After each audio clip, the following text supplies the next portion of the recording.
Welcome, Money Buddies, to this week's episode of Money Talk. This week, we're talking about investing and saving on taxes. I'm your host, Skylar Fleming, and let's get talking.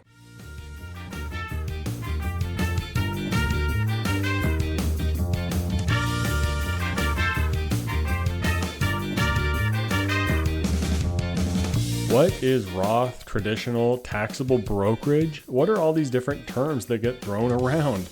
This is one of my biggest pet peeves when it comes to personal finance. Why in the world is it called a Roth 401k and not something simple like an after-tax retirement account or something even simpler than that? And I know it's named after the person who created the Roth structure and 401k is the tax code that it's in.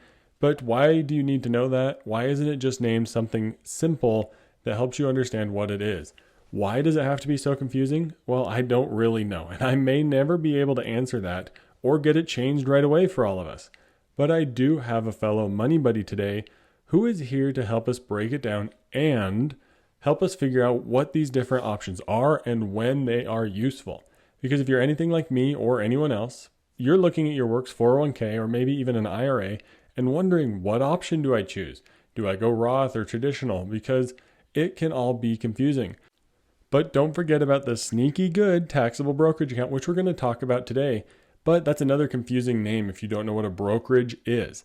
Anytime I tell somebody, go open up a taxable brokerage account, they're like, what in the world is that? What kind of scam are you trying to get me into with a word like brokerage? It just sounds fancy, confusing, and unnecessary. Basically, it's just an investing checking account. That's what we could call it, or an investing savings account. Something like that allows you access to the stock market. But we're going to break it all down today. I'm really excited for this interview. I think it's going to be a fantastic one that you're all going to love. So let's get to introducing today's Money Buddy, the money talking points, and get into today's conversation. Today's Money Buddy is Patrick Huey. Patrick is a small business owner, author, and host of History Lessons for the Modern Investor. It's a podcast that you should probably go check out after you listen to this one. He leads Victory Independent Planning, LLC, helping families and nonprofits with investment and financial strategies under the motto, live well and do good. A former naval flight officer, Patrick is a certified financial planner professional with degrees in history and business, and he's active in philanthropy, sports, and the arts. The money talking points for this week are, how can you use a taxable brokerage account, which I'm excited to tell you some tips and tricks of my own trading in that account. The second money talking point is, how do you open an IRA? And the third one is, what should you invest in within your 401k? With those money talking points in mind, let's get talking and welcome Patrick to the show. Thanks. I appreciate it. I often think that when we start talking about taxes, I feel like a dentist, where it's something people really want to avoid as much as they can. They don't want to talk about it. They don't want to go to the dentist. But a little bit of brushing your teeth every now and again keeps it from being a miserable experience. So that's the way I like to look at taxes, a little bit of planning, a little bit of forethought, and you can hopefully avoid some nasty surprises. Yeah, we can liken it to the normal flossing, whether you floss or not. If you don't floss, there's going to be a little bit of blood when we start talking about this. So.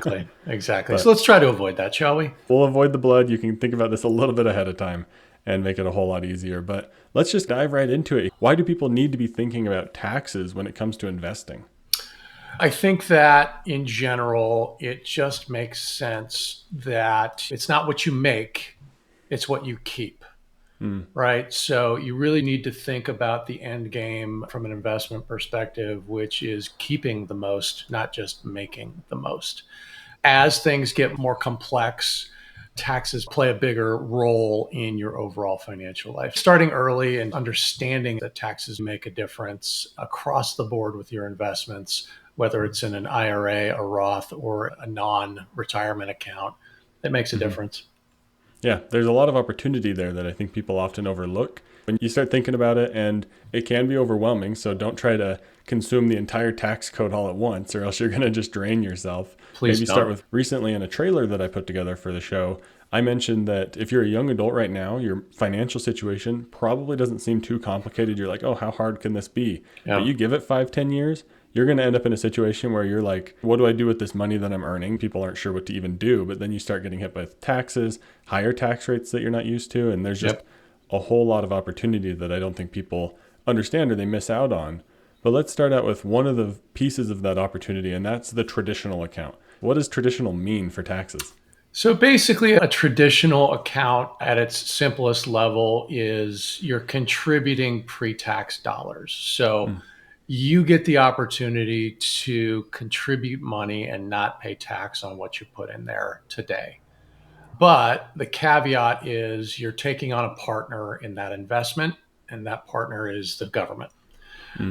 So when you go to withdraw those funds, you will be taxed on the withdrawals as income. I tell people this in seminars that I give. If you were going to create a partnership and take on a partner, and that partner looked at you and said, I'm going to take a piece, but you are not going to know what it is, you would tell them to pound sand.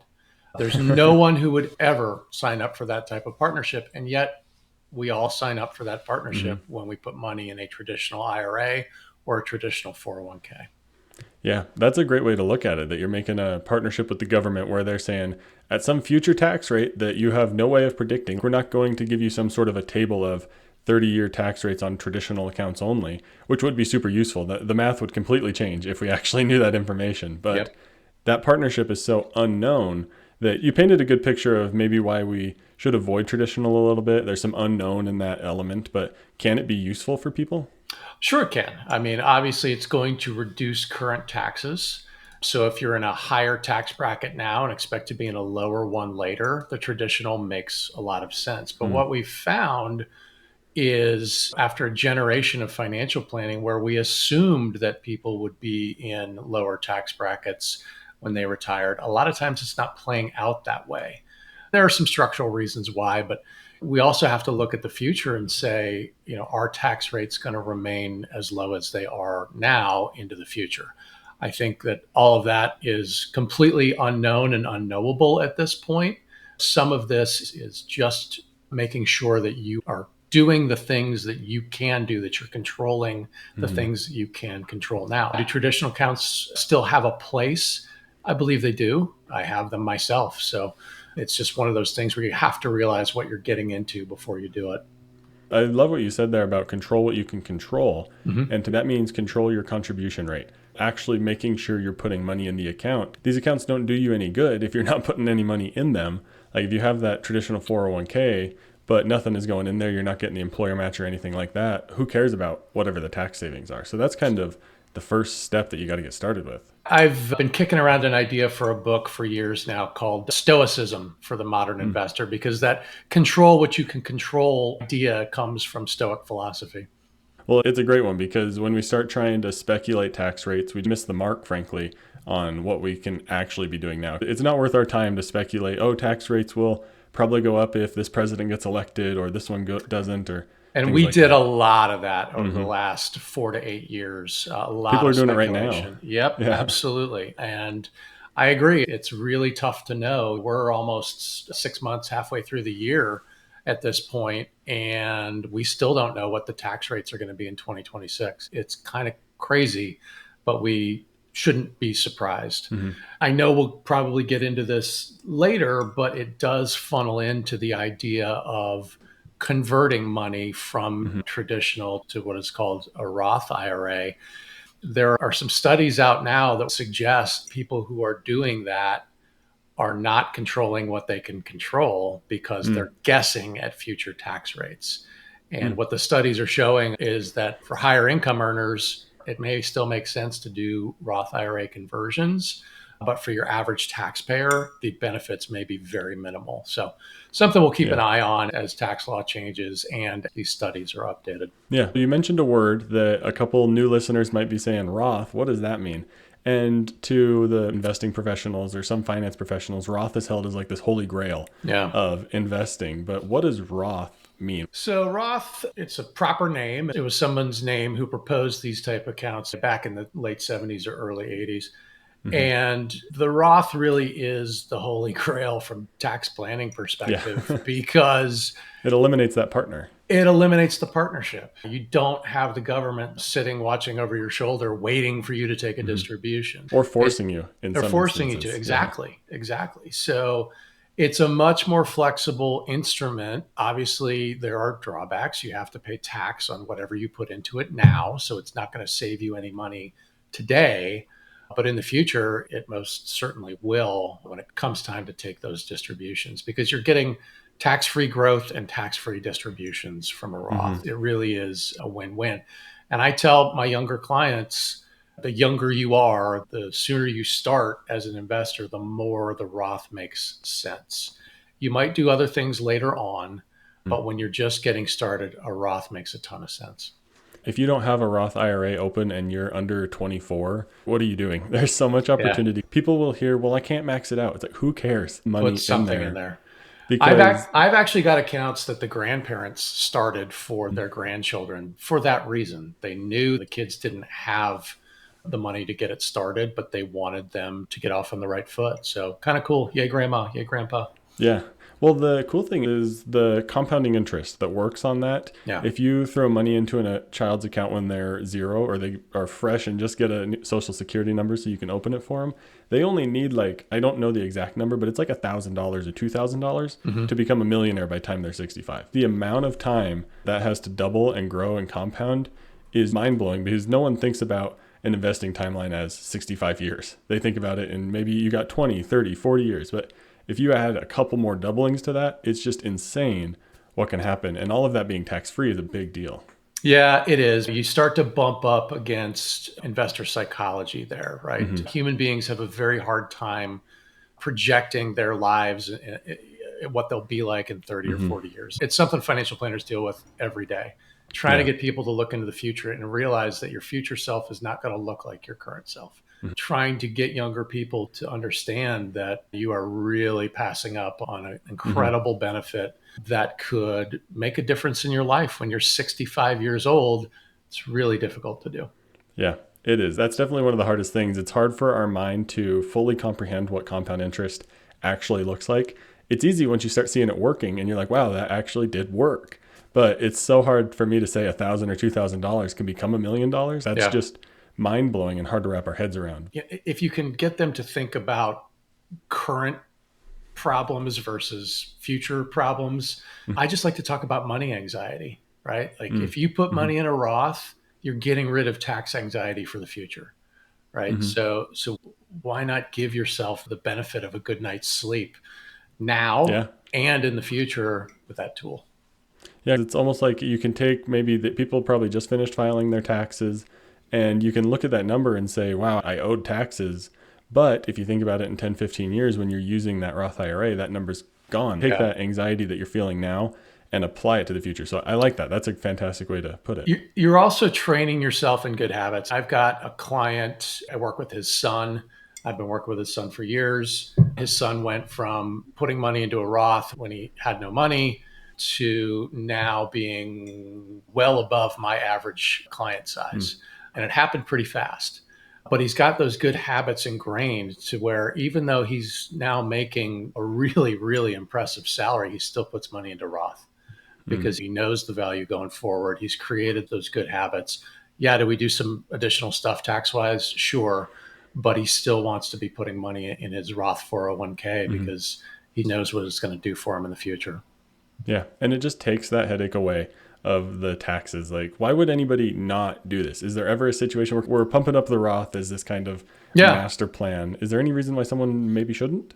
There are a variety of them. Number one being trying to reduce current taxes. High earners certainly want to at least look at that. The other is there are caps on income. You can only make so much money and still contribute to a Roth, particularly an IRA. 401ks are much more flexible if your company offers a 401k option with a Roth. So those are the two that jump to mind. There are time periods where you will not be able to use a Roth. Typically higher earners. Paying more taxes is usually a sign that you're making more money. Yeah, it's not something to be scared of. If you aren't able to contribute to a Roth, it usually means you're making good money, which is an okay problem to have. But it's typically something that everyone should be doing. We talked about getting those behaviors going. If you're 20 or 22, that getting consistent $200 automatic payment into your Roth is a way bigger deal in terms of your behavior than it is the actual money going into the account, because then you have that as a staple in your mindset and you never deviate from it because it's just easy and automatic at that point. It's the exact way I got my start. $200 a month into a Roth IRA when I was a junior lieutenant in the Navy. We didn't have the retirement plans back then that they have now. So you kind of had to do it on your own. And that was how I chose to do it. Yeah, it sticks with you and you keep it going. But there is this third option we're going to talk about, and that's just a taxable account. This means that the money going in grows and there's taxes on the gains, taxes when you sell it on gains and losses. Like, what is this taxable investing account? Yeah, basically, I would almost call it a bank account on steroids, right? It's got no tax advantages. You're just putting money into a brokerage account with an investment firm, and you're buying stocks, bonds, mutual funds, and exchange traded funds. You get some flexibility, but you just don't get any tax advantage from it, other than when you take distributions from it or take money out of it, you're only taxed on the gains. So yeah, there are definitely some uses for taxable accounts. You can put however much money you want to put in there. They're great for intermediate and long-term goals beyond retirement. I've had folks put money into taxable investment accounts and save money for a home because they're going to have access to it. That's the other thing you can access before age 59 and a half, which retirement accounts, you're kind of stuck in there until you're almost 60. It's almost like buying a la carte at a restaurant. You don't get any discounts. There's no bundling. There's none of that, but you get the maximum choice and control over what you eventually eat. Yeah. This episode is tax efficient investing. You mentioned the mutual fund right there. Yeah. And then why should we maybe avoid that in a taxable investing account? I'm not a fan of them in taxable accounts because of capital gains. The story I tell people is in 2008, I remember working with clients when the market dove and mutual funds had to start selling off their holdings to meet redemptions. They had all these gains from 2001 to 2008 embedded in the mutual fund. Investors were getting capital gains statements on their taxes in a mutual fund that was sometimes down 20 or 25%. Everything's down and you're paying huge taxes. Yeah. Correct. That is brutal. So you can't avoid that by using things like exchange traded funds or individual stocks and bonds, which are much more tax efficient. Yeah, there we go. That's an awesome quick little point on avoiding mutual funds in a taxable account. They can be very useful in I see it accounts. all the time. The word has not quite gotten out yet. Well, yeah, there's a very big name that preaches mutual funds that at least I haven't listened outside of that in a while. But you need to be aware of how these things actually work on a taxable front before you get too into them. And that's an awesome place where a professional like you or people who are in this space can speak to it. Like, hey, what kind of asset type should I choose? And you can speak to it a little bit of saying, hey, these are just a word of caution that mutual funds aren't great in a taxable account. But there is a benefit. You mentioned long-term capital gains. You mentioned these capital gains that you're only paying taxes on. I honestly think this could be one of the benefits of it. There is some tax, I guess, optimization you can do on this front. What are long-term or short-term capital gains? So basically, to boil it down to its simplest level, it's a holding period. If you hold something for more than a year, it's going to be a long-term gain. If you're turning things over in the short term, it's a short-term gain. And long-term capital gains are much preferable to short-term. Short-term is going to basically be taxed at your income tax rate, whereas long-term gains are going to be taxed typically at either 15%, or if you're in a low enough tax bracket, 0. So and that's the magic number. That's the magic number. Absolutely. My wife and I did this recently, and I want to get your take on it as well. But this last year, my wife was just starting her job out of her master's program. Her salary is starting to increase this year. But last year, we noticed a bunch of gains in our taxable account towards the end of the year. So we did what I've heard called capital gains harvesting, which is that 0% where we were in a certain tax bracket. I think I sold everything that was a long-term gain and then just repurchased it as the same value to bring our cost basis up. What is that 0% rate and why can it be so optimistic and optimized for people? Yeah, I mean, 0 is good from a tax perspective. And we talk a lot about tax loss harvesting, especially in my business. You're selling something to offset a gain in your portfolio. You're selling something at a gain because you're not going to pay any tax on it. And then you can reset the cost basis. Basically, you buy it again at a higher level so you have more of a chance to not pay tax on it in the future. Great strategy, quite frankly. And I love those types of strategies where you're looking at your levels inside the tax code and figuring out what you can get away with. That's the whole game. Sometimes it's topping off your tax bracket. If I've got Mm-hmm. somebody in the 12% bracket, which I do in retirement, it happens quite frequently. My clients don't live extravagantly. If I've got some room still left in the 12% bracket, I might do a Roth conversion for them Mm-hmm. because, they're going to pay a very low rate on that and get all the benefits of the Use Roth the gap, yeah. going Mm-hmm. forward. I love those strategies where you're topping off your tax bracket and figuring out what are entitled to within it. Yeah, you find that gap and you fill it. And if you can go right up to it, that'd be awesome, because then you're maxing out that 0% if you're using that capital gain strategy. Yep. And who doesn't love tax-free? We call it a taxable investing account, but there is that one potential opportunity. And even then, when you get over the 0%, I think it goes to 15% next, which Yep. can still be lower than your ordinary income rate. But there's still a whole lot of opportunity in an account that you call taxable, but there's still a little bit of tax efficiency to it if you hold it for over a year. Don't completely count it out. Just I will tell you a story about 2024. Coming out of the market downturn in 22, we had 2 really good years of growth in accounts, and in early 24, we took some capital gains distributions because we had to take some of that stock market risk off the books for clients. We booked some gains and hoped that over the year we'd be able to work those down. It never happened. It's not a perfect game. You are going to have years where you pay capital gains and you can get stuck with some capital gains payments, but it's still better than paying income tax rates. Mm-hmm. It all goes back to the 3 types of accounts. We love to talk about asset allocation, where you put your money in the division between stocks and bonds. What we're talking about today is asset location. What type of account is best for your mutual funds? We've just said it's not a taxable account. Hold that in your 401k where you don't really have a choice. Asset location makes a big difference when you get into retirement and you've got some different buckets to draw on, because you can really manage your tax bracket that way. Yeah. And when it's all your money and you can sit there and pick where to pull it from, or do conversions like you mentioned, or take long-term capital gains, there's a lot of fun games that can be played with taxes when you set yourself up early with these different buckets. So that's fantastic. Talk about one more potential bucket that is kind of this living in the background. I think this is the holy grail of tax efficient investing, and it's the HSA. Yeah. What is the HSA? How's it slightly different? So the health savings account, or HSA, as its name suggests, is intended to be used for health savings. It's one of those tax-free buckets that if you use it for medical care, it's going to grow and distribute without tax. Phenomenal tool, even if you're just using it for healthcare. Yeah. I recommend to my clients, if they have the means, that they contribute as much as they can into an HSA and don't use it. Right? Don't pay your doctor bills out of your HSA if you can afford to do it from your taxable accounts. Why? Because this thing's going to grow tax deferred if you don't mess with it, the power of compounding that you talked about. If you're just looking from a financial planning perspective, average person is going to spend $120,000 on out-of-pocket healthcare costs in retirement. So having that HSA growing for you can be a huge factor once you get into retirement. The other hitch is if you don't spend it by age 65, it basically turns into an IRA.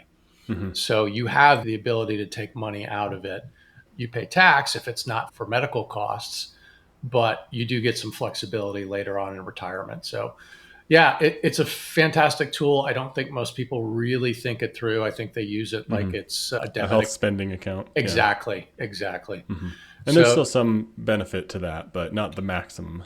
Absolutely. I mean, if you need that benefit now, use it as you see fit. But if you can meet your medical expenses, and we're just talking about co-pays and stuff like that for working people who have health insurance, think about trying to not touch the HSA. And let it carry. Correct. Yeah, my wife and I do that. I have a spreadsheet where I keep track of all of it. We keep track of, I call it our unreimbursed expenses. And because like you mentioned, you can reimburse yourself at any time for these amounts. So your investments can grow and grow and grow.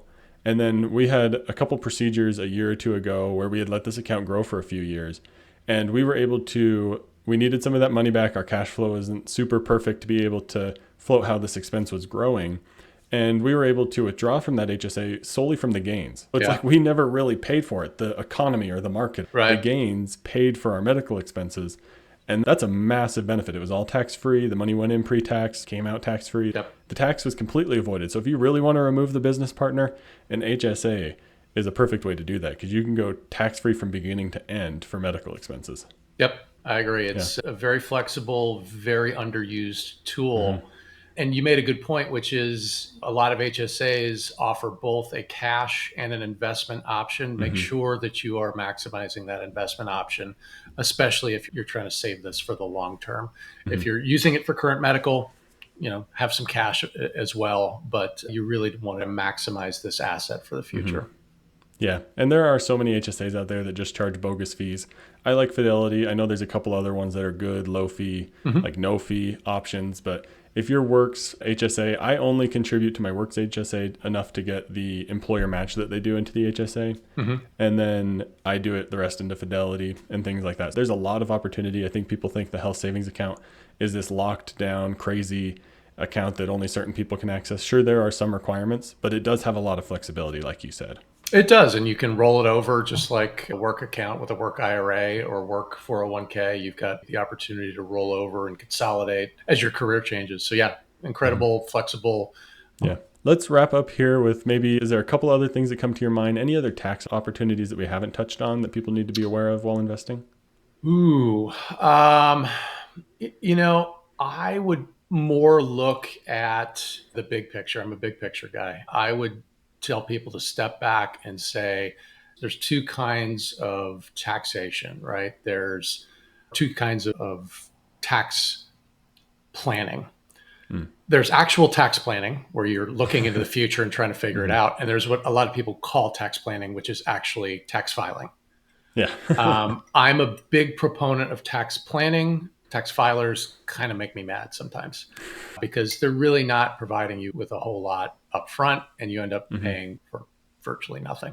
For paperwork. Yeah. Exactly. As taxes get more involved, there is certainly work to be done.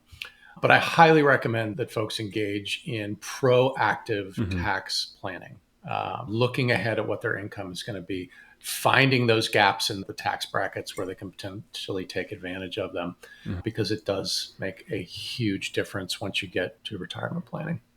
Yeah, that's a fantastic place to look. Make sure you're thinking about taxes before it's April 15th of next year. Start thinking about it now. Your salaries, if you're working salary, it's probably going to be pretty consistent through the year, and you can begin to plan and say, oh, I know I'm going to come in a good amount under that 0% capital gains bracket. Maybe I can start to use some of that now to supplement some income for a larger expense coming up. There's a lot of opportunity if you think ahead. So that's a fantastic place to leave it. I got two final questions to wrap us up here. First one's going to be, how can people connect with you? And then the second one, what's one thing you wish you would have known sooner when it comes to taxes and investing? But first, how can people find you online? Sure. Online, my company is victoryindependentplanning.com. They can go to the website. I'm on LinkedIn. I do a lot of posting on LinkedIn as well. You can find me there. It's Patrick Huey, Huey, CFP. They can also find the podcast, History Lessons for the Modern Investor. That's available everywhere you get podcasts, as well as the video feed on YouTube. Awesome. What's one thing you wish you would have known sooner about taxes with investing? This is kind of a no-brainer, but I used to think, and I think a lot of people are similar, that investing was just about picking the hottest stock or mutual fund, or the silent factor, the silent killer, the silent partner that sits with you. Yeah. That's what separates an amateur from a pro. So learning to optimize, taxes for clients, that's the difference between, climbing a mountain or running on a treadmill. Are you staying in one place or actually making progress? It's not what you make, it's what you keep. And that, to me, is all the difference in the world. Fantastic. There's the quote of the episode to leave it on. It's not what you make, it's what you keep. Patrick, thank you so much for joining me. Thank you. It's a pleasure.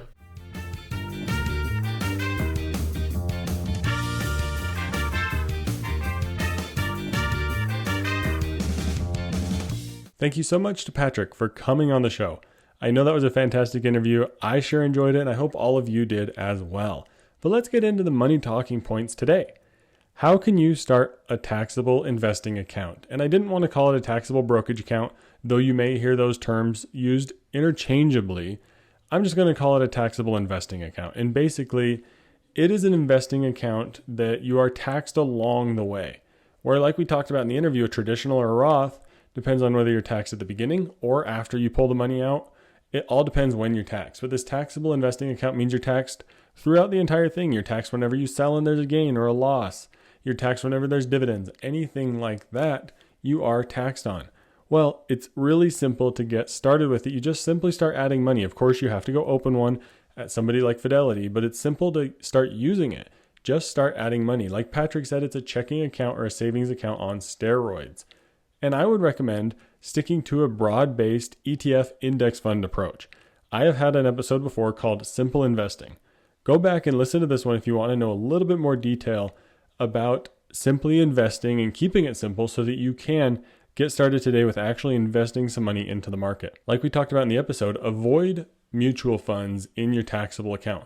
Those will just end up creating a tax headache or a tax migraine or the worst kind of headache you can imagine down the road. Just stick to ETFs, which stand for exchange traded funds. But you can even start simpler and start with an S&P 500 ETF. Keep it very simple with something like VOO. That's the ticker symbol that you can type in. Think of it like a barcode or that fancy serial number or whatever they're called that the store associate can type into the register if the barcode's not working. VOO is that sort of barcode. It's called a ticker symbol, and it's what you can look up to look how the stock's doing or the index fund is doing.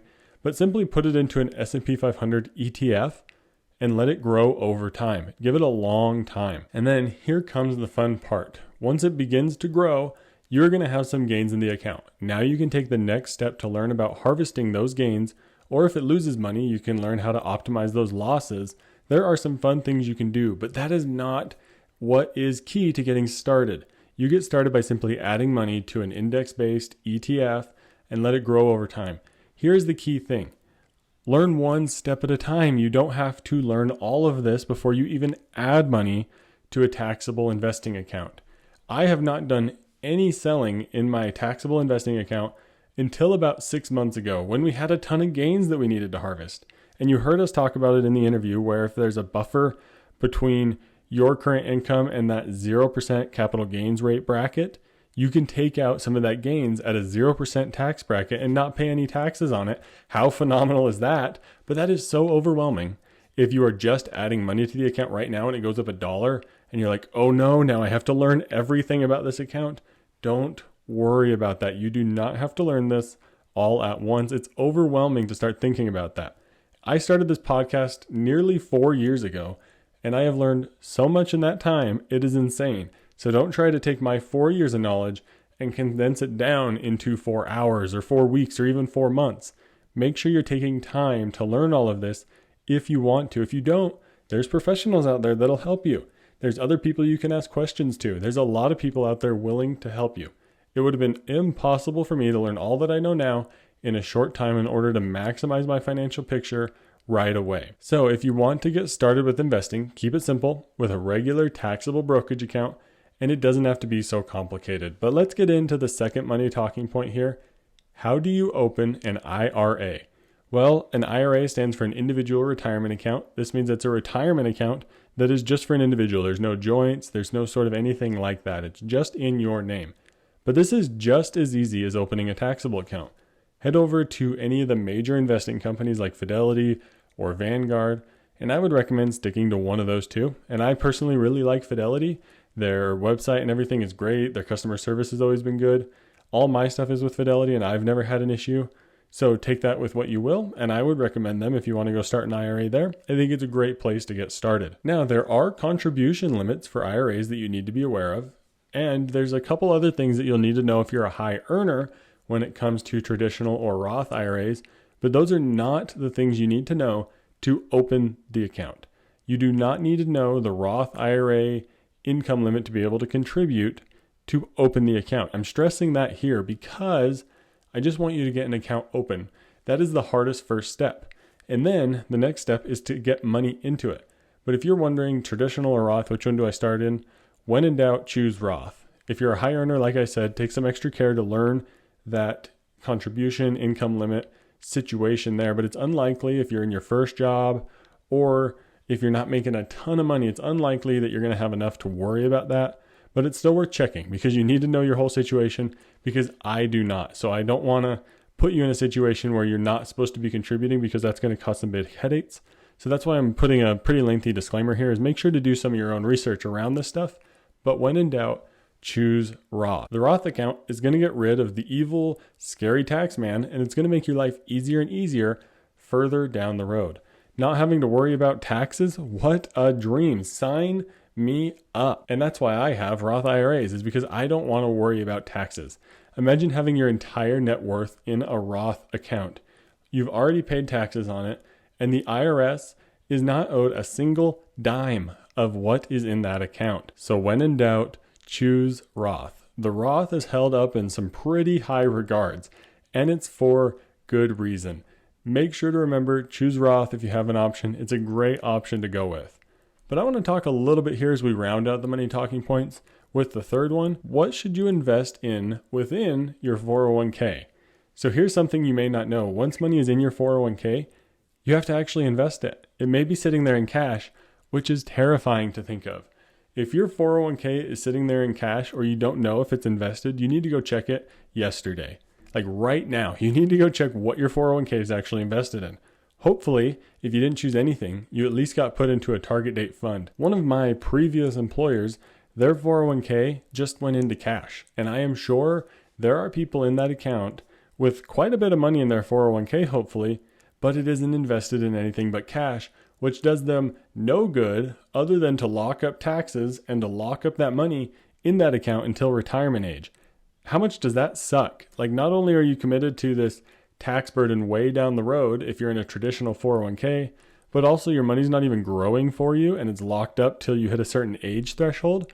So make sure it is actually invested. But let's get back into what should you invest in within your 401k? Well, you're going to want to make sure you're in broad-based mutual funds. And you can use a mutual fund here because you don't have to worry about taxes at the time of those capital gain distributions. You only have to worry about taxes when the funds are actually withdrawn, and it makes it so much easier. Like I said in the beginning, make sure your 401k is actually invested, and that can be a big deal. So make sure you're invested in a broad-based mutual fund, whether it's an S&P 500 or a total world or 1,000 biggest companies. There's a lot of different options in there. A target date fund can be a good approach if you don't want to bother with it, but you can do a whole lot better than a target date fund, but that's if you want to learn more about it. But if you don't, stick with the target date fund. But just a reminder here, the simple path to wealth of a total market index fund would do great in your 401k. Notice how all of these total market or broad-based index funds do great across all the different account types. That's because you should avoid investing in individual stocks unless you really know what you're doing and you like potentially gambling like that. And gambling is not a word I throw around lightly when it comes to investing, because I don't believe investing is gambling. I don't. Now, single stock picking and options trading and stuff like that can wade into gambling territory. It can wade into the hope that a stock goes up or the hope that your Bitcoin goes up. That sort of stuff can be likened to gambling, but these broad-based index fund, total market type funds are not gambling. They are investing in the economy and investing in the companies of the world or the United States, and knowing that they together collectively are going to want to see the economy and the financial situation of those companies go up. But I really hope those 3 money talking points will help you figure out how to start investing in a taxable investing account, an IRA, and a 401k. But that does it for the money talking points today. So we're heading towards the end of this episode. Let's wrap it up. And as we wrap up here today, my main question for you is, what are you going to do now? Are you going to open a taxable brokerage account, an IRA, or a 401k? Let me know by texting me using the link in the top of the show notes. And I think this episode was fantastic, and thanks again to Patrick for coming on the show. Here are a few key ideas that really stood out to me, and they go beyond just taxes. First, yes, tax efficiency matters. It is not about obsessing over future tax rates or memorizing the tax code. Please don't try to memorize the tax code. That sounds miserable. It's probably a form of torture.